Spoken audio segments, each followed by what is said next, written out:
এই পৃথিবীতে তিন ধরনের মানুষ এমন আছে যাদের দুয়ার মাঝে রব্বুল আলামিনের আরশের মাঝে আল্লাহর মাঝে মাঝখানে কোনো পর্দা নেই, পার্টিশন নেই। তারা যা দোয়া করে সঙ্গে সঙ্গে রব্বুল আলামিন তাদের দোয়াগুলি কবুল এবং মঞ্জুর করে নেন। তাদের মধ্যে এক নম্বরে হলো মুসাফির।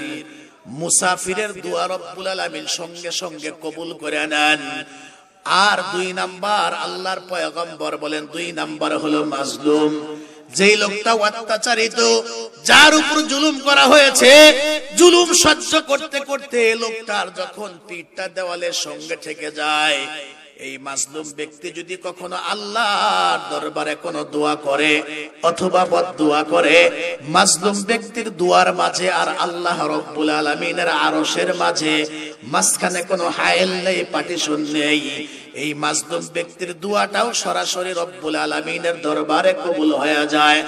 আর তিন নাম্বার নবী আমার বলেন, তিন নাম্বার কথাটা খুব ভালো করে খেয়াল করবেন, উদউনি আস্তাজিব লাকুম। আল্লাহ বলেন, তুমি তোমার অথবা তোমরা তোমাদের রবকে ডাকো, রবের কাছে চাও, রব তোমাদের ডাকে সাড়া দিবে। বলেন সুবহানাল্লাহ। আমরা আপদে বিপদে মুসিবতে সদা সর্বদাই একজনের সাহায্য চাইবো, একজনের কাছে চাইবো। জোরে বলেন না তিনি কে? আরো জোরে বলেন তিনি কে? মুমিনের যত গুণ আছে ভালো করে বুঝবেন, একজন মুমিনের যতগুলা গুণ আছে তার মধ্যে অন্যতম একটা গুণ হলো মুমিন সব সময় আপদে বিপদে মুসিবতে দোয়া করবে আল্লাহর কাছে, মুনাজাত করবে আল্লাহর কাছে, চাইবে আল্লাহর কাছে। এটা হলো মুমিনের একটা গুণ। আর আল্লাহ রাব্বুল আলামিনের শান হলো মুমিন ডাক দিলে আল্লাহর শান হলো ওই মুমিনের ওই বান্দার দোয়াকে আল্লাহ রাব্বুল আলামিন কবুল করবেন, বান্দার ডাকে আল্লাহ সাড়া দিবেন। জোরে বলেন সুবহানাল্লাহ। আসলে আমরা যে মুমিন, মুমিন বান্দার পুরা জীবনটাকেই রব্বুল আলামিন দোয়া দিয়া ঘিরে রাখছেন। সব জায়গায় দোয়া আছে, আল্লাহর কাছে চাওয়া ইসলাম আমাদেরকে শিখাইছে। যেমন কিছুক্ষণ আগে যারা আমরা এশার নামাজ পড়লাম, এশার নামাজের যখন আমরা নিয়ত করছি, তাকবীরে তাহরিমা বাদলাম, আল্লাহু আকবার, সানা পড়লাম, আউযুবিল্লাহ বিসমিল্লাহ পড়লাম, সূরা ফাতিহা শুরু করছি। এই দুই চার আয়াত তেলাওয়াত করবার পরেই দেখবেন যে চাওয়া শুরু, আল্লাহর কাছে দোয়া শুরু। যেমন ইয়াকা না'বুদু ওয়া ইয়াকা নাস্তাঈন, প্রভু হে ইবাদত করি একমাত্র তোমার, আবার সাহায্যও চাই একমাত্র তোমার কাছেই। ইবাদত করি একমাত্র তোমার, ওই সাহায্যও চাই একমাত্র তোমার কাছে। এই যে দোয়া শুরু হয়ে গেল, ইহদিনাস সিরাতাল মুস্তাকিম দোয়া, সিরাতাল্লাযীনা আন'আমতা আলাইহিম গায়রিল মাগদুবি আলাইহিম ওয়ালাদ-দাল্লিন।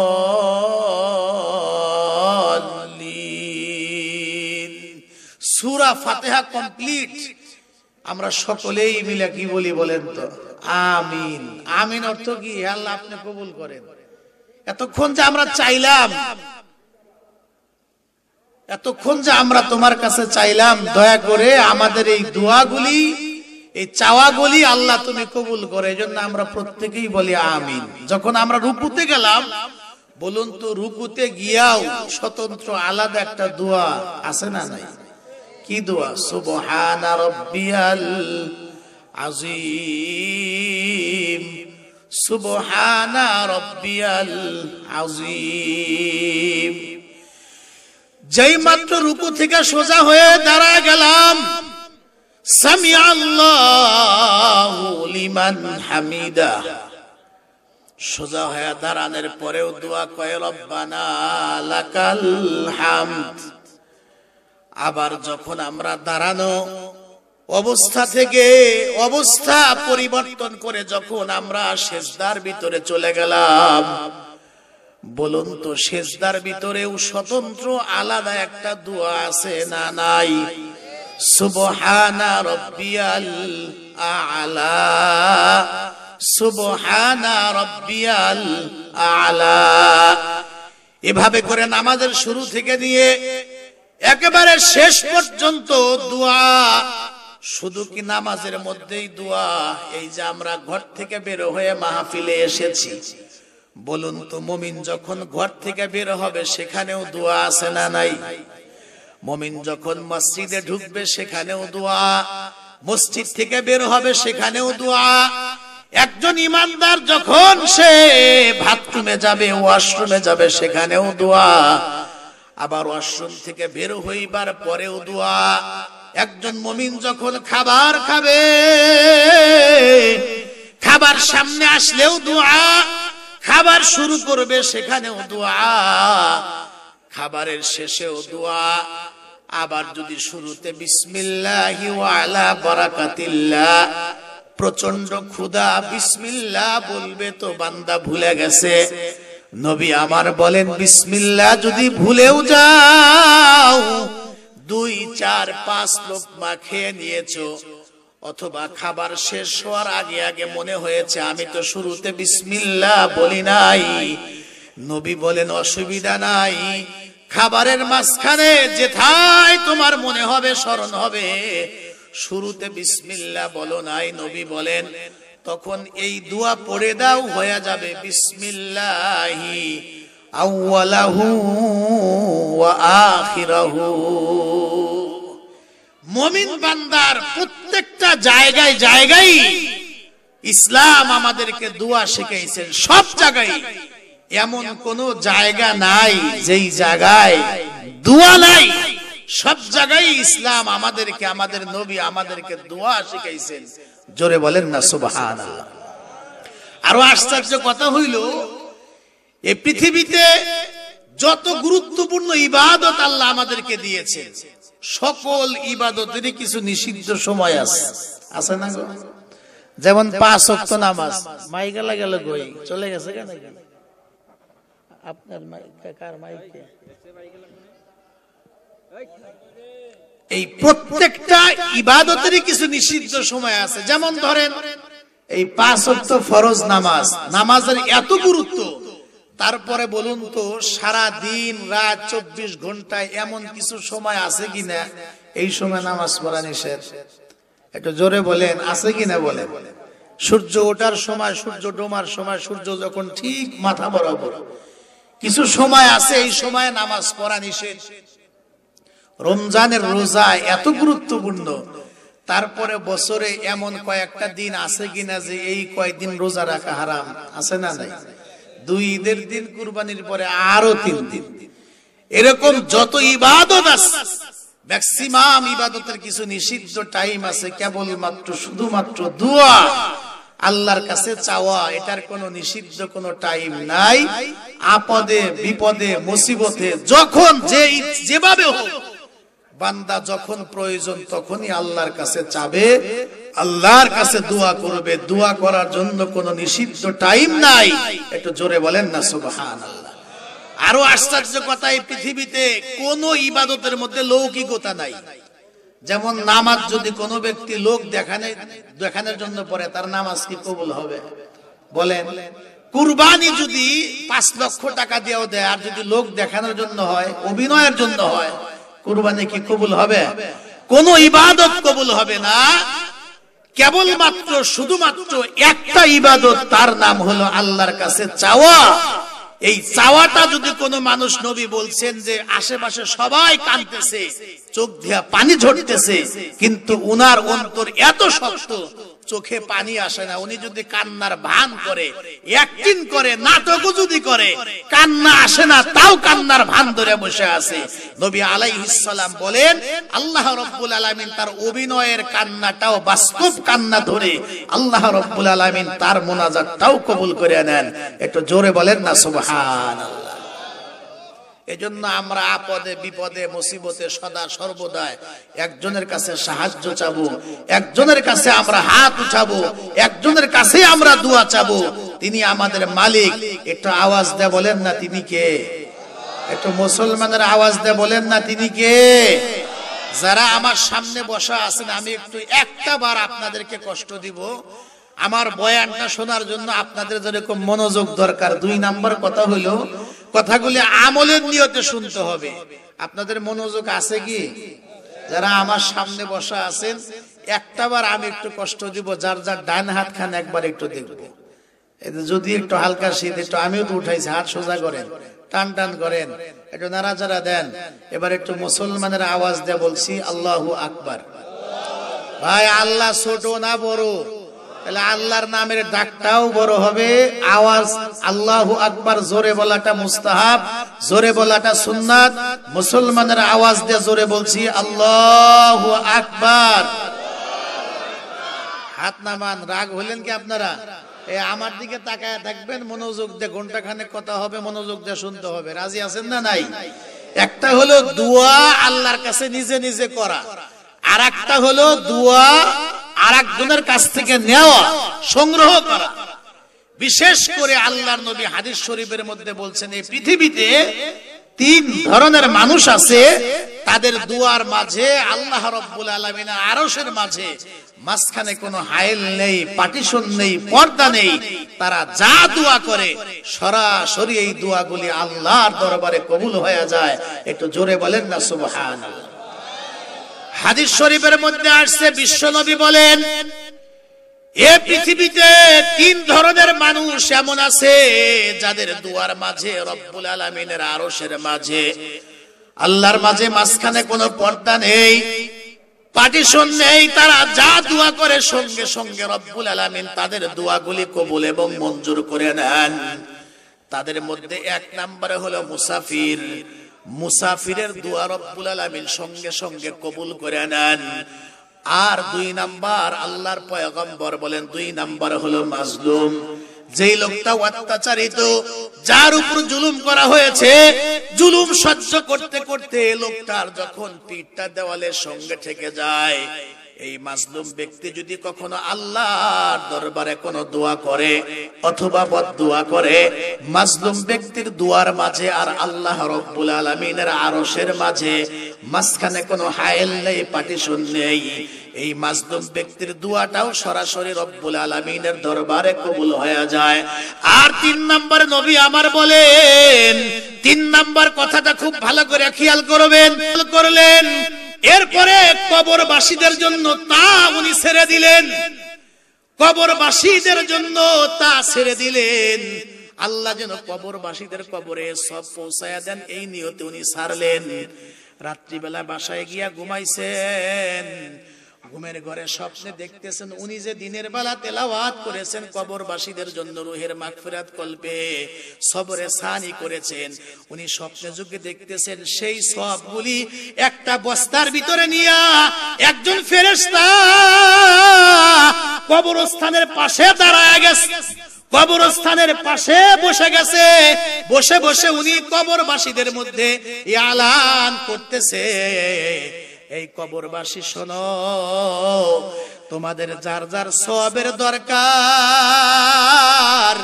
আসো আসো সওয়াব নিয়ে যাও। আল্লাহর একজন ওলি, আল্লাহর একজন বান্দা তোমাদের জন্য কিছু হাদিয়া পাঠাইছে। আজকে তো আমরা নেক আমলের মর্ম বুঝি না, বুঝবো যেদিন চোখ দুটা বন্ধ হবে। কত মানুষ ঘুমায়া যায় আর ঘুম থেকে উঠতে পারে না। ওই দিন আমার এক আত্মীয় ঘুমায় গেছে এশা পড়িয়া, ফজরের টাইম হয় কিন্তু ওঠে না। বিবি ডাকে, কি গো নামাজ পড়বা না? ছেলে মেয়েরা ডাকে, আব্বু নামাজের টাইম যায়, কিন্তু উনি দরজা খোলে না। শেষ পর্যন্ত সূর্য উঠে যায়, দরজা ভেঙ্গে ভিতরে গিয়া দেখে আল্লাহর বান্দা সোজা হইয়া শক্ত হইয়া মইরা পইরা রইছে। এজন্য আমরা যে ঘুমাই, ঘুমকে বলা হয় মৃত্যুর ভাই। তার মানে চোখ দুটা যদি খোলে তাইলেই সকাল, আর যদি চোখ দুটা না খোলে তাইলেই কিন্তু পরকাল। পরকালে যখন চলে যাব, এই যে মাহফিলে বসে বসে বয়ান শুনতেছি, অবশ্যই আমার আপনারা আমলনামার মধ্যে যে সওয়াব হচ্ছে, বারবার সুবহানাল্লাহ বলতেছি, আলহামদুলিল্লাহ বলতেছি, জিকির আজকার করতেছি, তেলাওয়াত করতেছি, শুনতেছি, আমলনামার মধ্যে সওয়াব জমা হচ্ছে। মৃত্যু যখন হবে এই সুযোগ শেষ হয়ে যাবে। নেক আমল যে কি দরকার মৃত্যুর পরে আমরা বুঝতে পারবো। উনি বলেন কিতাবের মধ্যে লিখছেন যখনই আলান দেওয়া হলো এবার পুরা কবরবাসী প্রত্যেকেই যার যার কবর থেকে পেরেশান হয়ে দৌড়ায়া দৌড়ায়া প্রত্যেকে এসে সিরিয়ালে দাঁড়ায় গেল, লাইনে দাঁড়ায় গেল সওয়াবের জন্য। কিন্তু আল্লাহর ওলি স্বপ্ন যুগে দেখতেছেন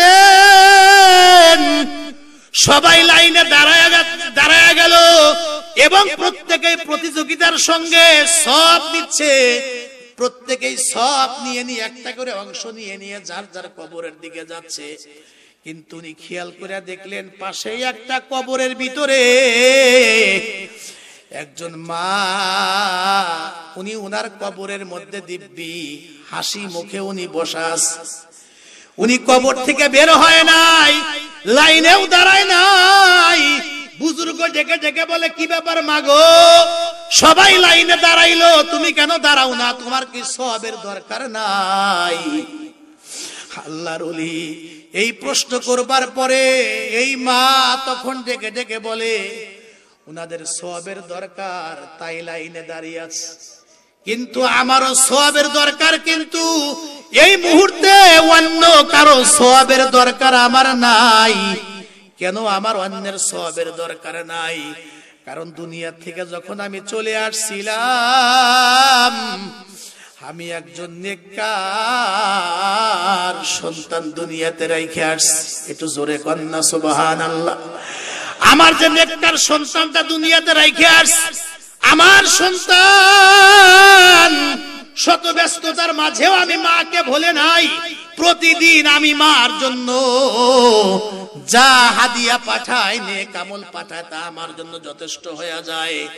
ও দোস্ত, কিতাবের মধ্যে লেখা আছে আল্লাহর ওলি স্বপ্নে জিজ্ঞাসা করলেন মাগো তোমার সন্তানের পরিচয়টা বলো। অমুক বাজারে আমার সন্তান দোকানদারি করে, তার এই নাম, আমার স্বামীর নাম ছিল এই। এরপরে আল্লাহর ওলির ঘুম ভাঙিয়া যায়, ফজর পরে হাঁটতে হাঁটতে বাজার পর্যন্ত চলে যায়। সত্যি গিয়া দেখি একজন আল্লাহর বান্দা যুবক মানুষ দোকানদারি করে, গায়ে জুব্বা, মাথায় পাগড়ি, মুখ ভর্তি দাড়ি।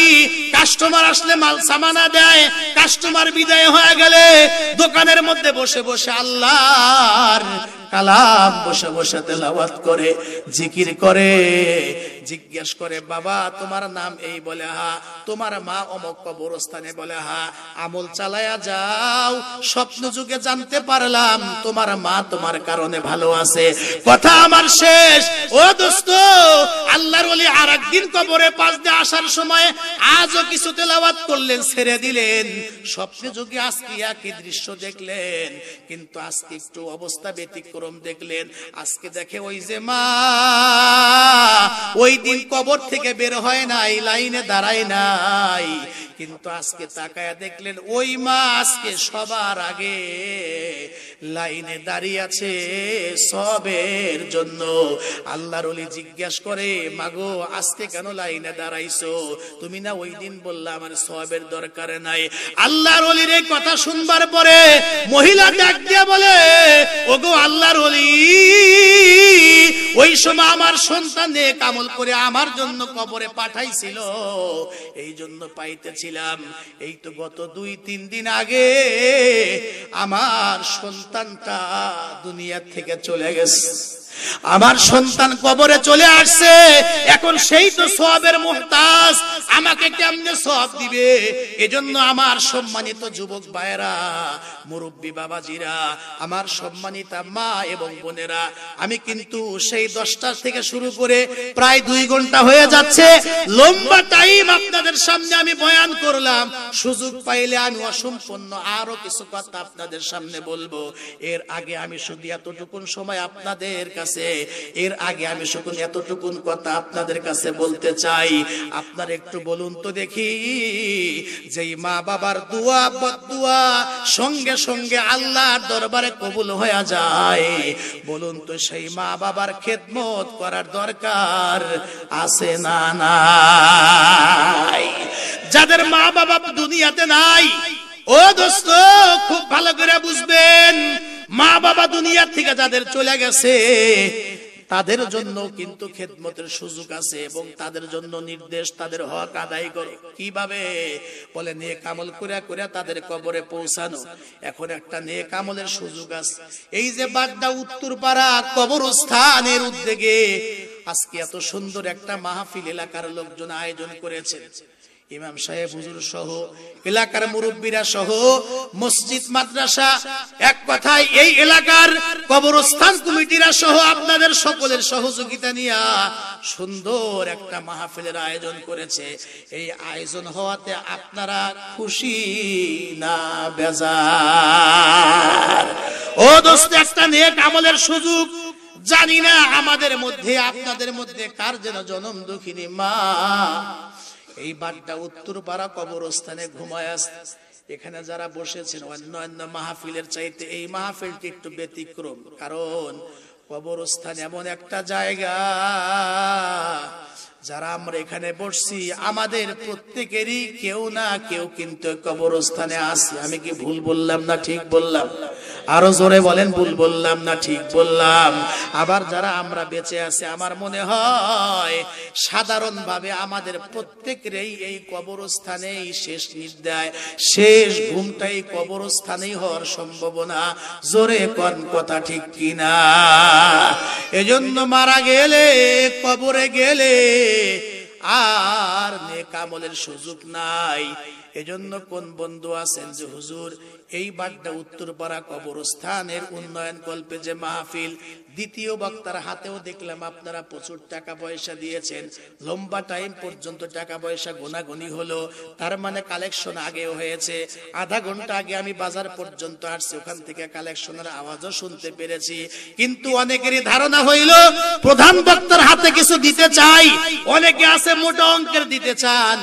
কোন বন্ধু আছেন যে হুজুর আপনি দোয়া করবেন, দোয়ার আগে আগে দান করলে, সদকা করলে দোয়া কবুল হয়?